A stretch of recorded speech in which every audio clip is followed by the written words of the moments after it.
Itinanggi ni House Speaker Martin Romualdez ang akusasyon ni Vice President Sara Duterte na may plano siyang ipapatay ang bise.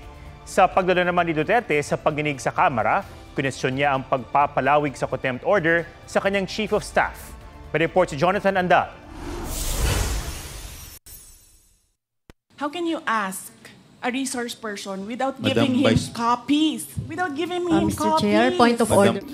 Sa pagdinig ng House Committee on Good Government and Public Accountability, nagkasagutan sina Vice President Sara Duterte at ACT Teachers Party List Representative Franz Castro. Why is it that the Vice President is batting? Yes, ma'am. The point of order Kasi is wala dapat kami ganon. kakapain dito, ma'am. Pero dapat Walang pakinggan muna 1 minute natin. recess declared by the chair. Well, point of order. Sinuspinde ang pagdinig pero nilapitan ni VP Sara ang mga kongresistang namumuno ng komite.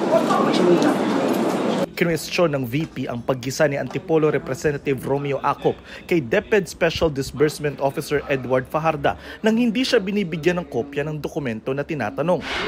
Pumalag din si VP Sara nang dagdagan ng 5 araw ang contempt order laban sa kanyang Chief of Staff na si Atty. Zulaika Lopez. Hindi nakasipot sa pagdinig si Lopez dahil batay sa ibinigay niyang Certificate of Confinement at Excuse Letter, may iniinda siyang acute stress disorder. Hindi po naman po sinasabi dito ng kanyang mga doktor na hindi po siya physically incapable of attending today's hearing. Nakita naman natin sa history nung kanyang evasive attitude, behavior, at itong kinreate niya na sinasabi niya na nagpagsisinungaling niya.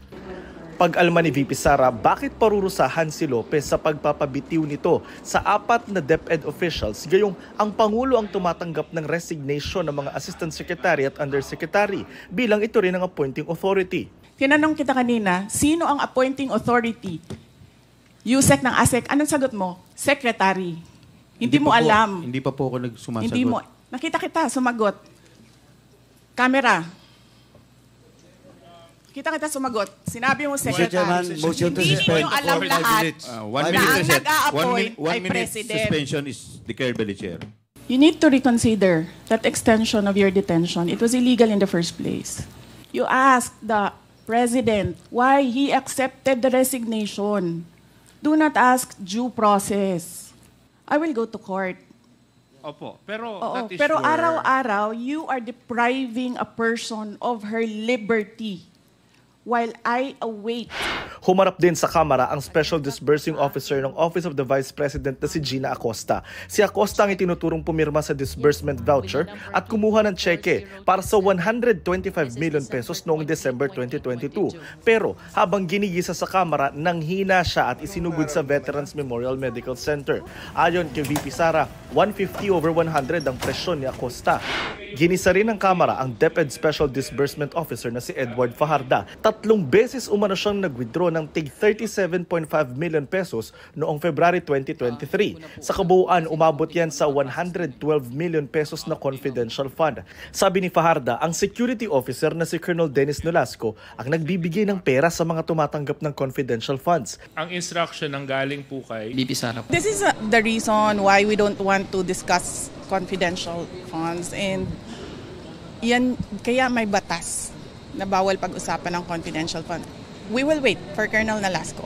Sabi ni VP Sara, hindi niya alam kung kanino ibinigay ni Nolasco ang pera. Base sa liquidation report ng DepEd, nagbigay ang DepEd ng confidential fund sa 7 lugar kasama ang Makati, Davao, Negros Oriental at Negros Occidental. Wala sa pagdinig si Nolasco. Hinamon naman ni House Speaker Martin Romualdez si VP Sara na sagutin na ang mga tanong kaugnay sa confidential funds.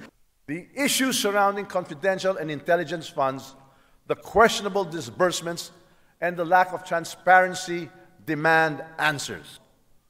Kung wala kang itinatago, bakit hindi sagutin ang mga tanong?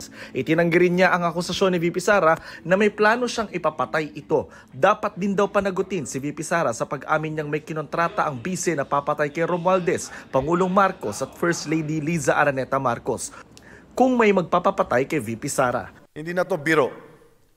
Hindi na to normal na panalita. Isa itong direktang banta sa ating demokrasya. Jonathan Andal nagbabalita para sa GMA Integrated News. Huwag magpahuli sa mga balitang dapat niyong malaman. Mag-subscribe na sa GMA Integrated News sa YouTube.